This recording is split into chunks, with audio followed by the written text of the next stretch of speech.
First up, and the lowest end phone here, is the Energizer Ultimate U620S Pop. Catchy naming, I know, but it's really well built. The phone is encased in Gorilla Glass 3, has a well-placed side-mounted fingerprint scanner, and in my opinion looks every bit as good as flagships that are coming out now. LG could learn a thing or two. Also, I refuse to believe this is coincidence. The smartphone has a pop-up dual camera which creates the silhouette of one of the company's iconic batteries. It's a cool touch. It is $299, and it's easy to forget that. The phone runs Android 9, and you get a Full HD Plus LCD display that fills the whole front of the phone, and mind you, minimizes the chin a lot better than far more expensive rivals. It's got a triple camera on the back, which is not going to be close to flagship performance, but still, at $299, 10 out of 10 for effort. It's even pretty powerful. I had a meeting with the guys behind this, and whilst one of them insisted this is upper mid-range, I'd say just mid-range covers it, which is fine for the price. It runs a Mediatek P70 chip with 6GB of RAM and 128GB of storage.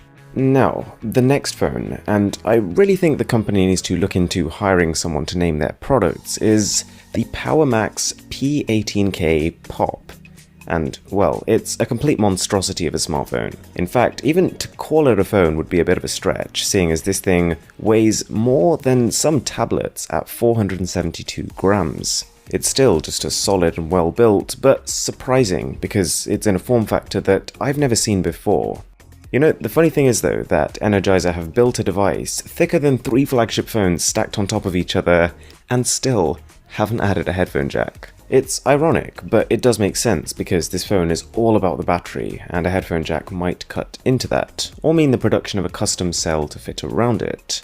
At 18,000 mAh, this is the largest battery I've ever seen on a phone, and when it releases around summertime, it'll be a world record breaker. And they've managed this by stacking 3 6,000 mAh cells on top of each other. So, what are the numbers? Well, according to the chief product guy, a conservative estimate would be 40 hours. It comes with a fast charger too, but just because of how much of a unit this device is, it still takes 9 hours to charge.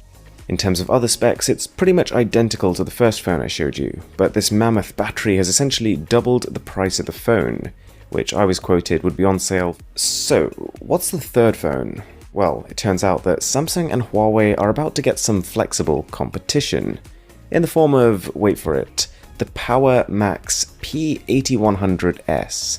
It's actually quite a serious phone.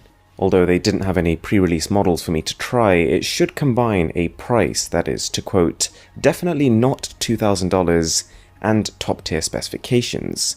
There'll be a Mediatek version, but also a 5G one powered by the Snapdragon 855 chip, with a 10,000 mAh battery and a 48 megapixel dual camera setup on the back. While I was at the booth, I was also drawn to this lifetime warranty sticker that was all over the place. And turns out it's not quite what it seems, but they say that if you have any hardware or software issue in the first 3 years of using one of their phones, they'll immediately repair or replace it.